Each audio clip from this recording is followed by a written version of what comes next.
Selamat bertemu kembali Bapak Ibu Saudara sekalian. Selamat pagi, selamat siang, selamat sore, selamat malam. Komplit kali ini salamnya, tergantung dari kapan Anda menyaksikan video ini. Di episode ketiga ini kita kembali membahas kitab Kejadian. Kali ini kita sudah di pasal kedua. Di pasal kedua ini, mari kita lihat di Alkitab kita. Bapak, Ibu, Saudara sekalian bisa menyiapkan dahulu Alkitabnya. Kita akan membahasnya bersama-sama. Tidak terlalu panjang seperti di pasal yang pertama, ada 31 ayat. Di Kejadian kedua ini terdiri dari 25 ayat. Apabila sudah siap, mari kita baca bersama.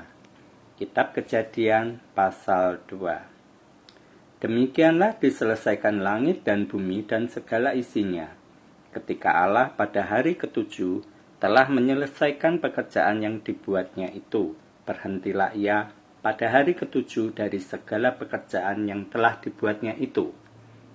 Lalu Allah memberkati hari ketujuh itu dan menguduskannya, karena pada hari itulah ia berhenti dari segala pekerjaan penciptaan yang telah dibuatnya itu. Demikianlah riwayat langit dan bumi pada waktu diciptakan. Ketika Tuhan Allah menjadikan bumi dan langit, belum ada semak apapun di bumi. Belum timbul tumbuh-tumbuhan apapun di padang, sebab Tuhan Allah belum menurunkan hujan ke bumi, dan belum ada orang untuk menghusarkan tanah itu.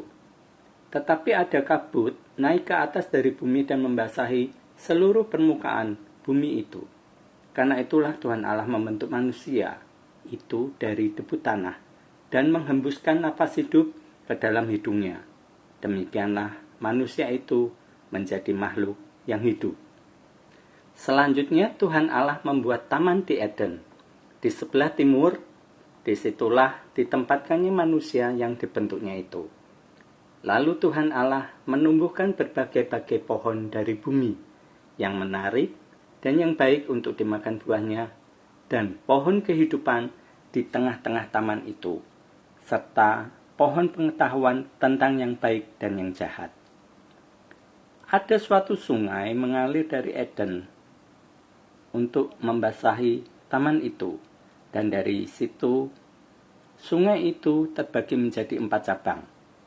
Yang pertama namanya Pison, yakni yang mengalir mengelilingi seluruh tanah Hawila. Tempat emas ada, dan emas dari negeri itu baik. Di sana ada damar bedolah dan batu krisopas. Nama sungai yang kedua ialah Gihon, yakni yang mengalir mengelilingi seluruh tanah Kus.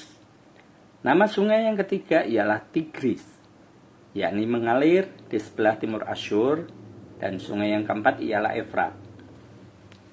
Tuhan Allah mengambil manusia itu dan menempatkannya dalam Taman Eden untuk mengusahakan dan memelihara taman itu. Lalu Tuhan Allah memberi perintah ini kepada manusia. Semua pohon dalam taman ini boleh kau makan, buahnya dengan bebas. Tetapi pohon pengetahuan tentang yang baik dan yang jahat itu, janganlah kau makan buahnya, sebab pada hari engkau memakannya pastilah engkau mati. Tuhan Allah berfirman, tidak baik kalau manusia itu seorang diri saja. Aku akan menjadikan penolong baginya yang sepadan dengan dia. Lalu Tuhan Allah membentuk dari tanah segala binatang hutan dan segala burung di udara. Dibawanyalah semuanya kepada manusia itu untuk melihat bagaimana ia menamainya, dan seperti nama yang diberikan manusia itu kepada tiap-tiap makhluk yang hidup, demikianlah nanti nama makhluk itu. Manusia itu memberi nama kepada segala ternak, kepada burung-burung udara, dan kepada segala binatang hutan. Tetapi baginya sendiri ia tidak menjumpai penolong yang sepadan dengan dia. Lalu Tuhan Allah membuat manusia itu tidur nyenyak. Ketika ia tidur, Tuhan Allah mengambil salah satu rusuk daripadanya, lalu menutup tempat itu dengan daging. Dan dari rusuk yang diambil Tuhan Allah dari manusia itu, dibangunnyalah seorang perempuan. Lalu dibawanya kepada manusia itu, lalu berkatalah manusia itu, inilah dia, tulang dari tulangku dan daging dari dagingku. Ia akan dinamai perempuan sebab ia diambil dari laki-laki. Sebab itu, seorang laki-laki akan meninggalkan ayahnya dan ibunya dan bersatu dengan istrinya, sehingga keduanya menjadi satu daging. Mereka keduanya telanjang, manusia dan istrinya itu, tetapi mereka tidak merasa malu. Itulah ayat dari pasal kedua Kitab Kejadian. Dari pasal 1 hingga pasal ke-25. Ini menarik Bapak Ibu sekalian, seperti juga di pasal yang pertama, pembahasannya cukup banyak. Yang ini akan timbul kontradiksi. Oh no! Jika kita mencermati dari ayat 1 hingga ke-25, ini ada yang buat saya pribadi, ada yang sedikit mengganggu. Karena ayat pertama hingga ayat keempat, bagi saya itu sebenarnya lebih cocok dimasukkan ke dalam pasal pertama. Mengapa demikian? Kalau kita baca kembali dari ayat 1 hingga ke 4, itu penjelasan mengenai langit dan bumi yang diciptakan. Pada waktu itu, di ayat pertama kita baca, demikianlah diselesaikan langit dan bumi dan segala isinya. Ini kan penciptaan yang di pasal 1. Ayat ini kan harusnya masuk ke sana. Begitu juga dengan ayat yang kedua. Ketika Allah pada hari ke-7 telah menyelesaikan pekerjaan yang dibuatnya itu, berhentilah ia pada hari ke-7 dari segala pekerjaan yang telah dibuatnya itu. Ini kan kita lihat di Kitab Kejadian pasal 1 ayat 31, itu kan berhenti di hari ke-6. Dengan demikian Allah pada hari ke-7 berhenti. Jadi ini sebenarnya kan lebih bagus jika dimasukkan ke dalam pasal pertama. Tapi entah mengapa LAI justru memasukkan ini ke dalam pasal kedua. Nah, ini apa yang menjadi landasan berpikir mereka, saya juga tidak ngerti. Karena jika kita lihat tafsirannya pun nggak terlalu jelas. PP pun nggak pernah membahas masalah ini, perikop ini. Tapi mereka langsung main tabrak aja, seperti yang saya ungkapkan di tayangan saya di episode kedua, bahwa PP memang suka ambil ayat ini, 2-3 ayat, kemudian dibahas dengan pendukung ayat-ayat perjanjian baru. Mengapa ini sangat menarik untuk saya? Karena ada informasi bahwa sebenarnya Kitab Kejadian pasal 1 dan pasal 2 ini berbeda penulisnya. Ini informasi yang ada. Bapak Ibu mungkin juga rajin untuk membaca melalui internet. Bapak Ibu akan mendapatkan informasi-informasi semacam ini. Bagi beberapa orang, bahwa pasal 1 dan pasal 2 itu memiliki perbedaan yang cukup mencolok. Bagi mereka, gaya penulisan di pasal pertama itu sangat berbeda dengan penulisan dengan pasal 2. Orang-orang ini kemudian menganalisa dan memberikan satu asumsi bahwa sebenarnya Kejadian 1 dan Kejadian 2 ini berbeda penulisnya. Nah, ini pun sampai sekarang tidak ada kejelasan yang pasti. Tetapi sebagian besar mengatakan bahwa penulis Kitab Kejadian adalah Musa. Tergantung dari Bapak Ibu, saudara sekalian, apakah mau menelan mentah atau tidak. Ini adalah satu bentuk pilihan. karena mau ditelan atau tidak pun sebenarnya juga tidak menjadi satu persoalan. Ini hanya Anda memberikan rasa percaya atau tidak. Itu tidak berbeda dan tidak memberikan satu pencerahan apapun. Namun, jika Anda adalah seorang yang mencoba untuk menggali kebenaran dari Alkitab itu sendiri, bahwa Allah adalah sumber kebenaran itu, dan kita sebagai umat Nasrani mendasarkan itu dari Alkitab, maka sebagai dasar pijakan kita harus tahu dulu apakah Alkitab kita ini satu kebenaran atau tidak. Nah, itu yang menjadi pemikiran saya. Untuk menggali kebenaran dan membuktikan bahwa Alkitab itu adalah buku yang berisi kebenaran, itu saya gumuli bertahun-tahun dan harus mau menerima berbagai informasi, mau belajar juga, mau mendengar segala apa yang dikatakan oleh PP. Namun justru pada akhirnya saya menyadari bahwa ada sesuatu yang kontradiksi jika Alkitab ini kita bandingkan dengan khotbah para PP ini. Untuk itulah saya mencoba membagikan apa yang saya tahu ini kepada Anda melalui channel Sang Penghujat. Semoga Anda pun berkenan untuk memberikan informasi balik kepada saya sehingga kita sama-sama mencapai apa itu kebenaran. Karena seperti perintah Tuhan, carilah dahulu kerajaan Allah dan kebenarannya. Kebenaran apa? Ya kebenaran firman-Nya melalui Alkitab ini yang berisi firman-firman-Nya. Bahkan ada yang mengatakan bahwa Alkitab adalah firman Tuhan. Berarti segala yang ditulis di Alkitab harusnya benar. Untuk itu kita membuktikan apakah benar bahwa yang ditulis di Alkitab ini kebenaran. Kebenaran apa? Nah, itu yang kita masing-masing dari tiap orang memandang dari berbagai aspek cara pandang yang berbeda. Sama seperti yang telah saya katakan kemarin di episode sebelumnya, teman saya pun tidak memandang bahwa kegelapan sebagai suatu hal yang buruk. Kalaupun itu buruk, dia memandang bahwa Tuhan baik, menciptakan terang sebagai suatu kebaikan. Selesai, titik di situ. Dia tidak mencoba mencari, menggali lagi lebih jauh. Bagi dia cukup hanya di situ. Dan itu menjadi pegangan dia. Selesai. Ya sudah, saya pun tidak akan memaksa seseorang untuk memberikan kontribusi, memberikan masukan apapun.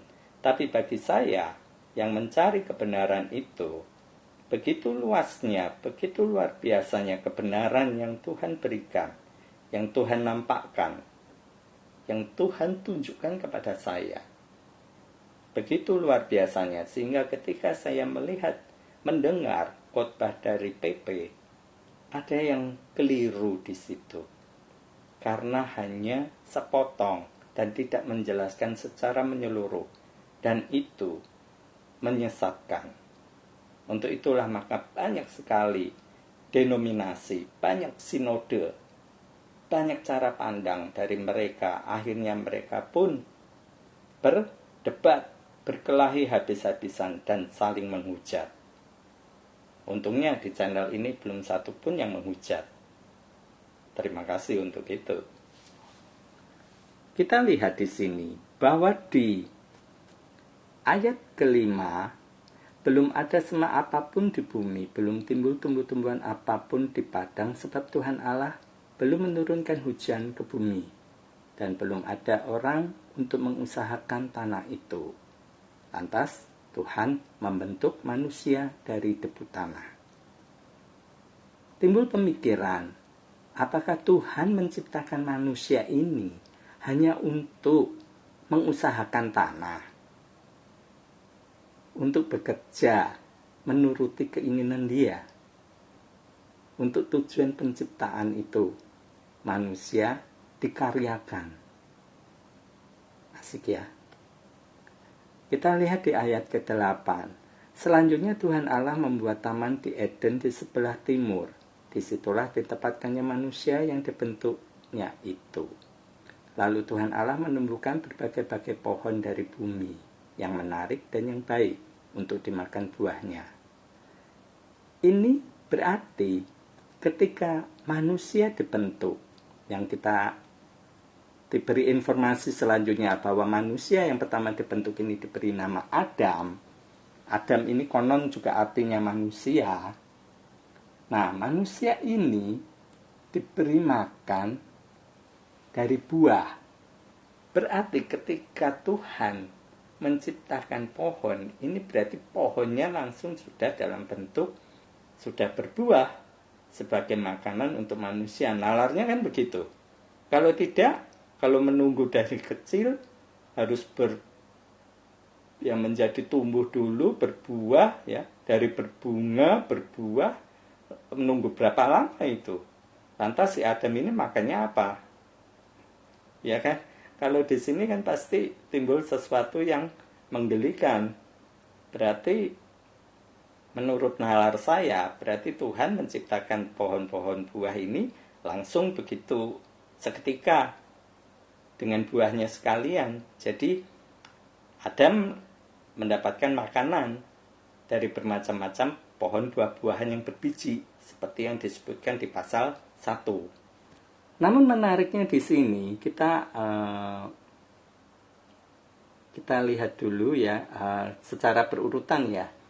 Tuhan Allah membuat taman di Eden. Nah, Eden ini pun sampai sekarang menjadi perdebatan, menjadi perbincangan. Sebenarnya Eden itu ada atau tidak?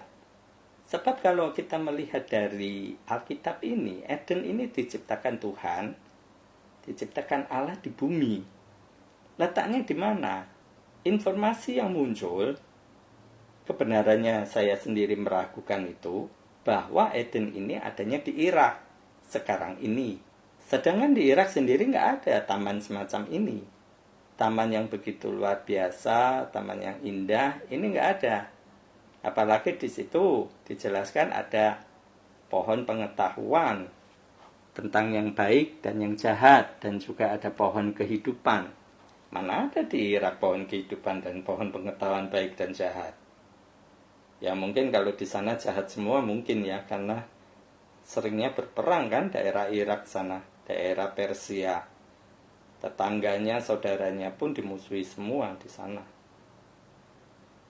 Ini menarik, Eden sendiri sampai sekarang tidak diketahui.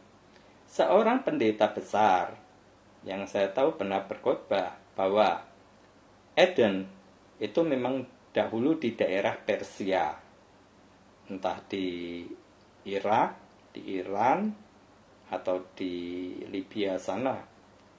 Dan itu diangkat Tuhan. Dan ada lubang besar katanya di daerah sana, di daerah Persia sana, dan itu dianggap bahwa itulah Eden yang diangkat Tuhan. Wow, luar biasa ya. Dan konon, kata pendeta itu ya, bahwa nanti akhir zaman Eden itu akan diturunkan oleh Tuhan kembali ke bumi menjadi Yerusalem baru. Ya, itu adalah satu ajaran dari dogma tertentu, dan itu dipercaya semacam itu. Ya monggo silahkan, kalau Anda percaya semacam itu, tinggal Anda nantikan saja turunnya Taman Eden ini kembali. Yang menarik selanjutnya adalah kita lihat di ayat 18. Tuhan Allah berfirman, tidak baik kalau manusia itu seorang diri saja, aku akan menjadikan penolong baginya yang sepadan dengan dia. Di ayat 19, lalu Tuhan Allah membentuk dari tanah segala binatang hutan dan segala burung di udara. Dibawanyalah semuanya kepada manusia itu untuk melihat bagaimana ia menamainya, dan seperti nama yang diberikan manusia itu kepada tiap-tiap makhluk yang hidup, demikianlah nanti nama makhluk itu. Nah, di ayat 20 ini ada, tetapi baginya sendiri ia tidak menjumpai penolong yang sepadan dengan dia. Ini sangat berbeda dengan pasal yang pertama. Kita tahu jika di pasal pertama Anda bisa lihat di episode yang kemarin, bahwa binatang lebih dulu diciptakan, barulah yang terakhir itu manusia. Tetapi di sini, manusia diciptakan lebih dulu dan baru binatang. Di sini ada timbul pemikiran bahwa sebenarnya pasal 1, pasal 2 itu berbeda penulisnya. Jadi kalau dianggap bahwa penulis kitab Kejadian ini adalah Musa, berarti yang mengatakan itu hoax. Saya katakan hoax. Saya lebih percaya bahwa memang penulis pasal 1 dan pasal 2 ini berbeda. Kalau penulis pasal 1 dan pasal 2 ini adalah Musa, maka Musa ini menconteknya yang keliru, menuliskannya keliru. Atau timbul asumsi yang lain. Memang benar bahwa ini ditulis Musa semua. Pasal 1, pasal 2 yang menulis Musa. Namun, kita pun tahu bahwa zaman dahulu Musa menulis di mana? Musa menulis di perkamen, kalau enggak di kulit kayu, semacam itu. Kemungkinan besar bahwa tulisan Musa itu hilang dan kemudian ditulis ulang. Nah, yang nulis ulang inilah yang keliru. Itu yang lebih masuk akal untuk saya. Bahwa memang ini yang nulis Musa, tetapi penulis berikutnya ini yang berbeda. Karena jelas-jelas kalau Anda mengatakan bahwa ini benar, ya Anda harus berpikir waras atau tidak. Ini dua hal yang berbeda. Pembandingnya pun jelas-jelas tertulis. Di pasal pertama, binatang lebih dahulu diciptakan. Terakhir baru manusia dan tumbuh-tumbuhan. Terutama adalah pohon buah-buahan berbiji. Pembedaan semacam ini akhirnya menimbulkan pertanyaan, apakah ini disebut kebenaran? Jika hal ini pun sudah hal yang berbeda, apakah Anda masih tetap mengatakan bahwa Alkitab itu firman Tuhan? Firman yang bagaimana? Jika perkataan yang di pasal pertama berbeda dengan pasal kedua, apakah Anda mau punya Tuhan yang omongannya mencela-mencele, pelintat-pelintut, nggak karuan? Ini harus Anda pertanyakan. Oh no! Setidaknya Anda renungkan, pertanyakan pada diri Anda sendiri. Benar nggak perkataan saya ini? Ini yang menjadi pergumulan saya, makanya saya terbentur di pasal 1 dan pasal 2. Ini jelas-jelas berbeda, tidak sama. Tapi kalau Anda tetap ngeyel, tetap ngotot bahwa ini sama, ya monggo, silahkan. Ini kan satu pilihan yang bebas. Ya, Anda bebas memilih untuk tetap berpegang bahwa ini kebenaran. Sudah, monggo. Kebenarannya bagaimana? Tolong Anda jelaskan, komentari di episode kali ini. Supaya saya bisa mendapatkan kebenaran itu. Kalau menurut saya pribadi, kalau saya menganggap bahwa ini kebenaran, yaitu tadi, bahwa memang penulisnya Musa. Tapi kita tahu, Musa menulis di mana? Dan memang ada penulisan ulang kalau kita membaca kitab surat-surat selanjutnya, bahwa penulisan ulang mengenai surat-surat hukum Taurat, mungkin termasuk kitab Kejadian ini. Nah, penulisan ulang oleh orang lain kemungkinan menconteknya keliru. Jadi bukan kekeliruan Musa, tapi kekeliruan orang itu di dalam menyalin ulang. Nah, ini hampir mirip seperti yang terjadi pada Al-Quran, yang seperti dijelaskan kalau Anda browsing di internet, terutama di YouTube, Anda lihat itu, bagaimana kecaman-kecaman yang luar biasa mengenai Al-Quran, yang seperti saya singgung sebelumnya, bahwa hanya merupakan ciplakan dari Alkitab. Betul, memang saya pun membuktikan itu. Ciplakan, dan ketika yang diciplak keliru, ya akhirnya hasil ciplakannya tambah keliru. Dan ketika seseorang bersikukuh dengan jiplakan yang keliru sebagai satu kebenaran, sungguh sangat kasihan, hanya menjadi bulan-bulanan. Dan kita, kalau Anda menyaksikan bagaimana channel Christian Prince itu memberikan satu hujatan ya, cemoohan yang luar biasa terhadap Muslim, itu memang ya itulah kenyataannya. Kalau kita ngomong bahwa kenyataan itu kebenaran, ya itulah yang diungkapkan oleh Christian Prince, bahwa itulah kebenaran. Dan sebagaimana ini saya tunjukkan kepada Anda, ini ada yang tidak beres. Jelas ada kekeliruan, tapi jika Anda tetap ngotot, ya Anda tidak berbeda dengan orang Muslim itu tadi. Kasihan. Lantas, apa yang harus kita pikirkan, harus kita ambil satu kesimpulan yang benar. Nah, ini yang perlu kita renungkan dan kita katakan, perdebatkan di sini. Tapi saya sendiri tidak ingin channel ini menjadi satu ajang perdebatan, karena ini tidak akan ketemu. Mengapa begitu? Kejadian di pasal 2 ini, terutama kitab Kejadian keseluruhannya, ini ditulis beribu-ribu tahun yang lalu. Pembuktiannya bagaimana? Kita nggak tahu. Apakah perkamen-perkamen yang ada di Vatikan sekarang ini merupakan bukti asli bahwa penulisnya Musa? Siapa yang tahu? Nggak ada yang tahu. Saksinya juga nggak ada. Bagaimana kita memperdebatkan itu sebagai kebenaran? Jelas hanya hoax kalau untuk saya, dan menghabiskan waktu, menghabiskan tenaga. Anda tinggal pilih percaya atau tidak, itu lebih mudahnya. Kalau tidak percaya, ya sudah. Kalau percaya, ya bagus. Cuman kalau Anda percaya, ketika timbul pertanyaan semacam ini, bagaimana jawaban Anda? Apakah kita masukkan lagi ini sebagai satu pertanyaan yang menggantung ke dalam kotak misteri ilahi kita, rahasia Tuhan? Lantas semuanya ini hanya rahasia Tuhan, dan akhirnya kita tidak mendapatkan apapun. Kebenaran apa yang Anda dapatkan jika semua Anda masukkan ke dalam kotak misteri ilahi? Konyol menurut saya semacam itu. Untuk apa Anda belajar Alkitab jika Anda hanya memasukkan semuanya ke dalam misteri ilahi? Tidak ada satupun yang Anda dapatkan nantinya. Inilah yang saya jabarkan kepada Anda, Alkitab ini secara keseluruhan. Maaf Bapak Ibu sekalian, saya koreksi sedikit perkataan saya tadi.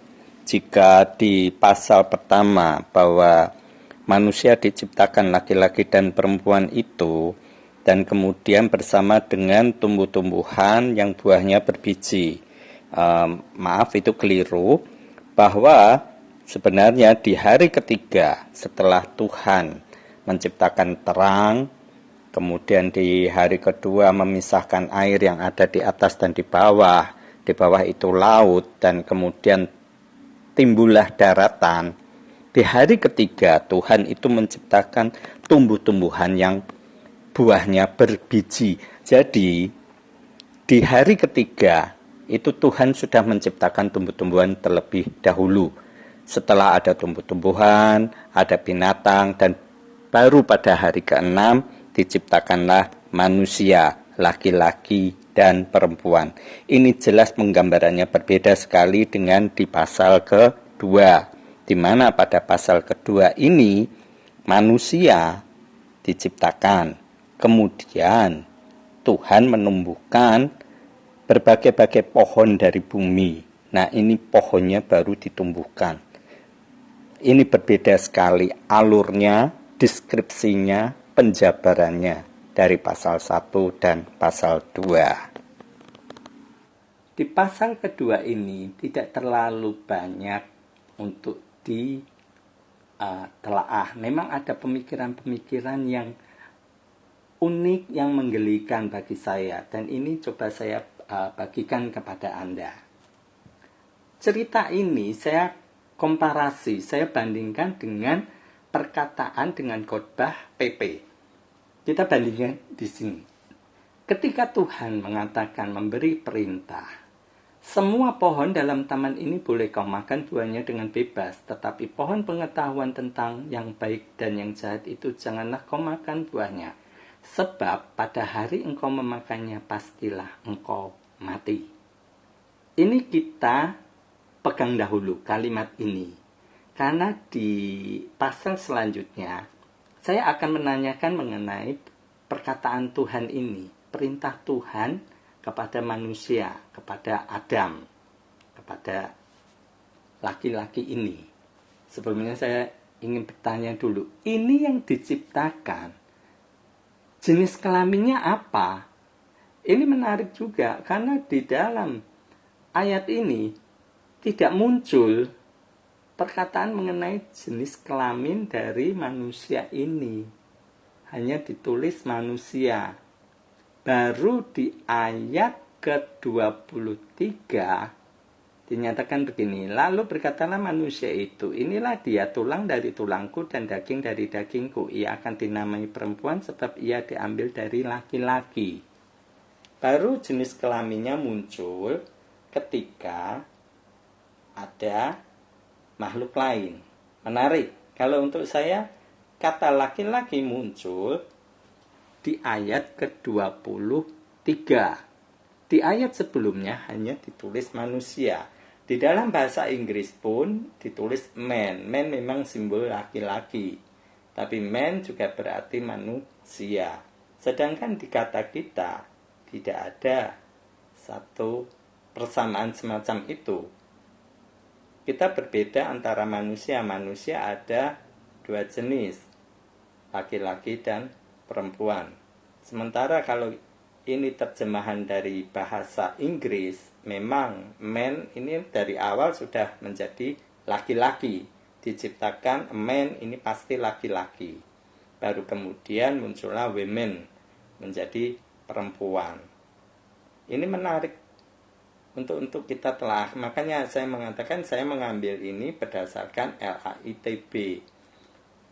Karena saya mendapati ada sesuatu yang memang sengaja oleh LAI dihablurkan, ya, diblur begitu, disamarkan, entah mengapa. Ini hanya dugaan saya, semoga Anda pun mengerti di situ. Dan pasti UUD ujung-ujungnya adalah duit. Semoga saya keliru untuk hal ini. Kita lihat di ayat 24. Ada kalimat begini, sebab itu seorang laki-laki akan meninggalkan ayahnya dan ibunya dan bersatu dengan istrinya, sehingga keduanya menjadi satu daging. Kalimat siapakah ini yang mengatakan? Karena kalau kita saksikan dengan teliti, manusia, si laki-laki ini hanya mengatakan seperti tadi, inilah dia, tulang dari tulangku dan daging dari dagingku. Ia akan dinamai perempuan sebab ia diambil dari laki-laki. Titik. Di ayat ke-24 muncul kalimat itu tadi. Seorang laki-laki akan meninggalkan ayah dan ibunya dan bersatu dengan istrinya sehingga keduanya menjadi satu daging. Ini, apakah ini satu tambahan tersendiri seperti yang saya katakan tadi, bahwa ini kalimat ini sengaja dimasukkan oleh orang yang menduplikasi kitab Taurat ini, kitab Kejadian ini yang ditulis oleh Musa. Kalimat ini kalimat yang sengaja dimasukkan karena jelas di sini bukan perkataan dari si laki-laki, bukan perkataan Adam. Apakah ini kita terima sebagai firman Tuhan? Nah, itu kita harus telah. Ini juga nanti kita buat pegangan. Karena memang ayat ini pun nantinya akan dikutip di Perjanjian Baru. Nah, sama seperti yang pernah saya bahas di episode sebelumnya. Apakah laki-laki dan perempuan ini diciptakan dalam kondisi dewasa? Menurut saya ukuran dewasa sekitar 20 tahun, 20 tahun ke atas begitu ya. Usia dewasa yang sudah boleh menikah berarti usia 25 Ya, 20 tahun lah. Apakah ini sama-sama begitu dewasa, dalam kondisi dewasa, ataukah masih anak-anak? Ini juga menarik. Pertanyaan lainnya adalah begini. Berapa lamakah Adam berada di Taman Eden sebelum munculnya Hawa? Ya kan? Kalau kita lihat ayatnya tadi, bukankah manusia pertama yang diciptakan ini, laki-laki ini diciptakan Tuhan lebih dahulu. Setelah itu dia dibuat tidur, barulah muncul, diambil rusuknya dan dibentuk menjadi perempuan. Berapa lama Adam sudah ada di Taman Eden? Baru muncul Hawa, muncul perempuan, tidak tertulis. Nah, ini juga kertas kosong. Anda boleh mendefinisikan, membuat satu cerita fantasi, terserah Anda dari situ. Nah, kemudian ini juga menarik, perkataan ini. Lalu Tuhan Allah membuat manusia itu tidur nyenyak. Memangnya selama ini manusia, si Adam ini tidak pernah tidur. Sampai-sampai Tuhan melakukan tindakan membuat manusia itu tidur nyenyak. Apakah sebelum-sebelumnya dia tidak pernah tidur nyenyak?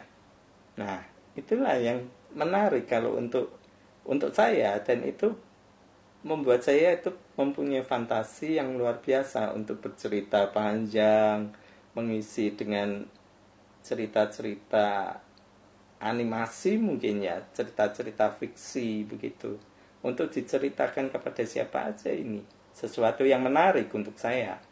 Namun jika kita kembalikan lagi, kita bandingkan dengan pasal pertama, bahwa manusia diciptakan bersama-sama, laki-laki dan perempuan itu di hari ke-6 bersama dengan tumbuh-tumbuhan, pohon-pohon yang buahnya berbiji. Maka berarti penciptaan ini menjadi agak kacau. Mengapa? Kita tahu bahwa yang diciptakan dahulu adalah manusia laki-laki. Setelah itu Tuhan menciptakan binatang. Ketika binatang disadari tidak sepadan untuk manusia laki-laki ini, Tuhan membuat laki-laki ini tidur. Baru kemudian diambil rusuknya dan dibentuk menjadi perempuan. Ada satu kronologi, satu tindakan yang berurutan. Apakah ini dilakukan Tuhan satu hari? Pertanyaan muncul, dan saya kesulitan untuk menjawab kalau saya melakukan komparasi dengan pasal 1 sebagai pembandingan di pasal 1, karena pasal 1 manusia diciptakan Tuhan bersama-sama, laki-laki dan perempuan, dalam satu hari. Tetapi sementara di pasal kedua di sini, kronologinya menjadi berbeda. Makanya ada PP yang mengatakan, Pak, bahwa pasal 2 itu merupakan satu bentuk deskripsi, definisi, rincian dari pasal 1. Jelas bagaimana rinciannya bisa sejalan dengan pasal 1. Ini saya jabarkan kepada Anda. Tidak sinkron. Bagaimana Anda menyinkronkan ini? Dan tolong, kalau Anda seorang PP, jangan menggunakan bahasa yang kelewat tinggi ya. Pengetahuan saya tidak setinggi Anda, sehebat Anda. Berikanlah penjelasan komentar Anda secara awam aja. Ada perbedaan ya di sini? Jelas kalau saya mengatakan, ya ini berbeda. Bagaimana seorang penulis membuat cerita yang sama dengan penjabaran yang berbeda? Kalau sekarang mungkin iya. Kenapa? Bisa laku dijual. Anda membuat satu cerita, katakan Romeo and Juliet. Ya, kemudian kita tahu bahwa ada yang mati, Julietnya mati, atau Romeo-nya yang mati. Nah, Anda membuat cerita yang lain, Romeo and Juliet.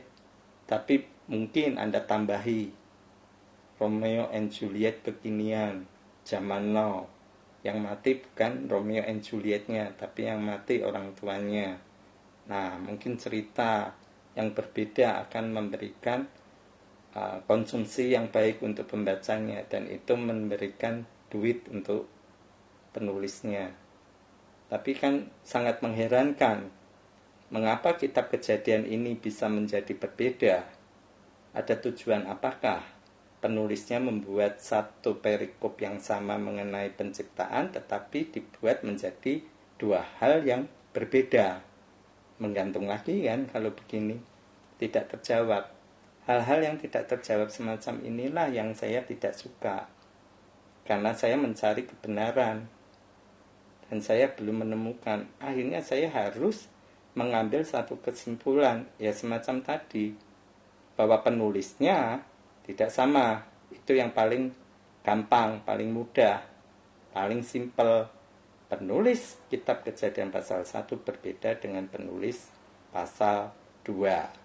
Begitu juga dengan informasi bahwa penulis kitab Kejadian adalah Musa.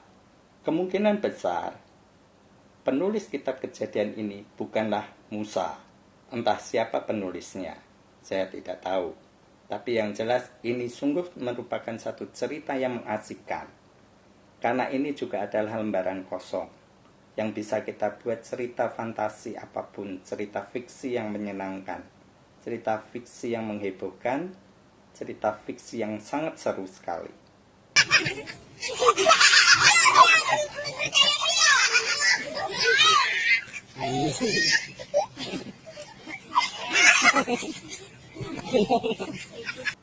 Silahkan Bapak Ibu untuk memberikan komentarnya.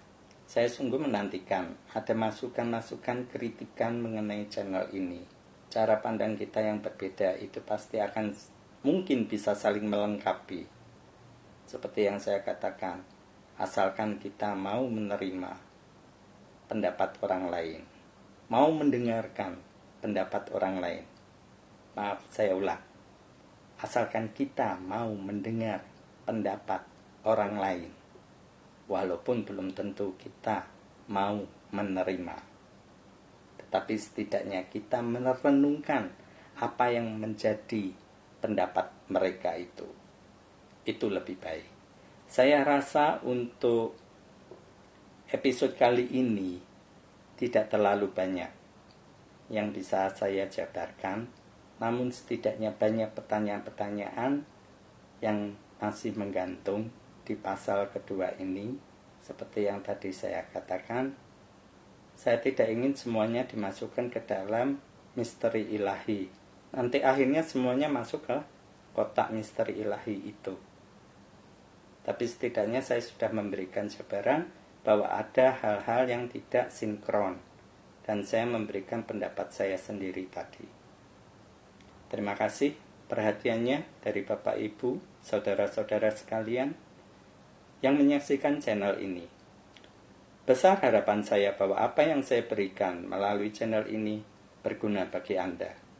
Sebagai pemikiran, perenungan, dan juga mungkin sebagai bahan hujatan. Tapi saya harapkan setidaknya bisa menjadi bahan ngerumpi bersama teman-teman Anda semuanya. Terima kasih untuk perhatiannya. Shalom.